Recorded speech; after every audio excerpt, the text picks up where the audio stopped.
Politicians can spin language, I get that, but you'd think the numbers wouldn't lie. When the politicians spend your money, they have to tell us how much they spent. So wasn't it reassuring at the most recent State of the Union when the president said, "We've already agreed to more than $2 trillion in cuts and savings." Yippee, they're finally cutting spending. Now maybe America won't go broke. And Cato Institute economist Dan Mitchell is here to analyze that. Dan, so the president says they've agreed to $2 trillion in cuts. That's wonderful. And I'd be overjoyed because we have a budget of what, almost $4 trillion? So if we're doing $2 trillion of cuts, we're cutting government in half. That sounds wonderful. Here's the problem. John, what if I came to you and said, I've been on a diet for the last month and I've gained 10 pounds. Isn't that great? You would say, what are you talking about? That's insane. And I said, no. I was going to gain 15 pounds. I've only gained 10 pounds. Therefore, my diet's successful. That is literally, I'm not joking, no exaggeration. That is how the federal government does a budget. Remember last year when you had the Ryan budget and you had all the interest groups saying the world's going to come to an end because he's cutting $6 trillion. Well, again, the budget's less than $4 trillion, so how can you cut $6 trillion? So it was over 10 years. It was over 10 years, but under the Ryan budget, government spending was going to increase by an average of 2.8% a year. But because it wasn't going to grow at 5, 6, 7% a year, that somehow magically becomes a budget cut. And people buy it, and the press buys it. We're supposed to be these skeptical watchdogs, but I read in the Washington Post about draconian cuts when they're really just slower rate of increase. The politicians know this game. The special interests know this game. Everyone gets a bigger budget every year. The politicians get to go back to their states and districts and claim that they're cutting spending, which, of course, taxpayers have been waiting for, all through the Bush and Obama years when the budget was going up. And we wind up, sooner or later, being grease. The Democrats use it, this deceit, for when they want more social spending. The Republicans use it for military spending. And the end result, as I just said, is we wind up with bigger government every single year. And the trend lines, especially because of demographics, the trend lines are that we're going to be Europe. We have maybe 10, 15 years advance notice. And what's frustrating is that we're not taking advantage of that, even as we see these other countries collapsing into social chaos and disarray. And as you've pointed out on your blogs, we don't have to cut.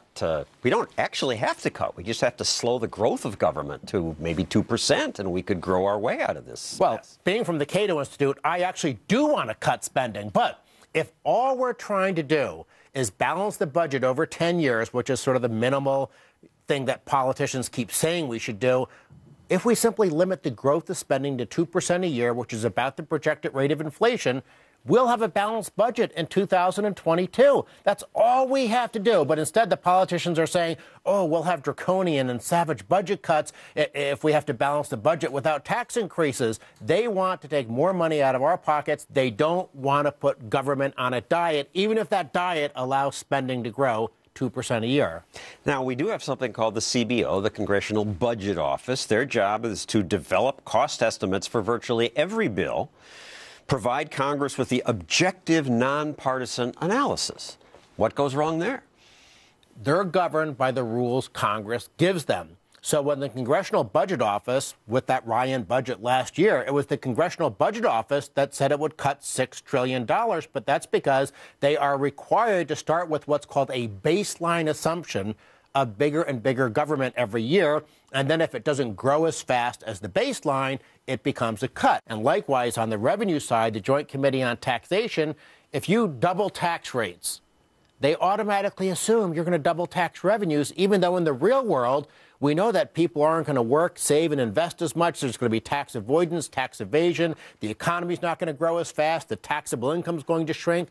But they operate with these blinders on. They assume nobody changes their behavior. Higher taxes won't affect behavior. Tell us about the Snooki tax. Well, this is the indoor tanning tax that was part of Obamacare. And the politicians passed the law. Named after Snooki because... From Jersey Shore, something like that. She has a great tan. Okay. Yes, and it's probably not natural, I guess, is the assumption. And they passed this tax. Okay, we're going to tax these people because we don't like them to do indoor tanning anyhow. Well, what's already happening, we're seeing that the revenues aren't coming in anywhere near what the government projected. And why?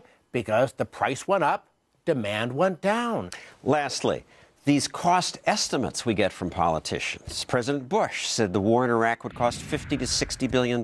Actual cost, $800 billion. When Medicare was created, they said it'll cost $9 billion in 1990. Turned out to cost $67 billion, many more now for Part A. How do they get away with this? Well, they get away with it by lowballing the numbers deliberately. We just forget? Well, here's the idea. The government passes a program. We're going to give everybody who walks down this street a $100 check. And we did a survey last year that 1,000 people walked down the street. But guess what? If the government suddenly has this new giveaway program, well, I'm going to change my commuting pattern. I'm going to walk down that street as well. So they don't factor in the changes in behavior. But then, and this is very important, once the government creates a program, what do politicians do the next year? They expand it to buy more votes. And then the year after that, they add a new benefit to it. And what's happened with Medicare, it's not just that they got the fundamental estimates wrong. They did.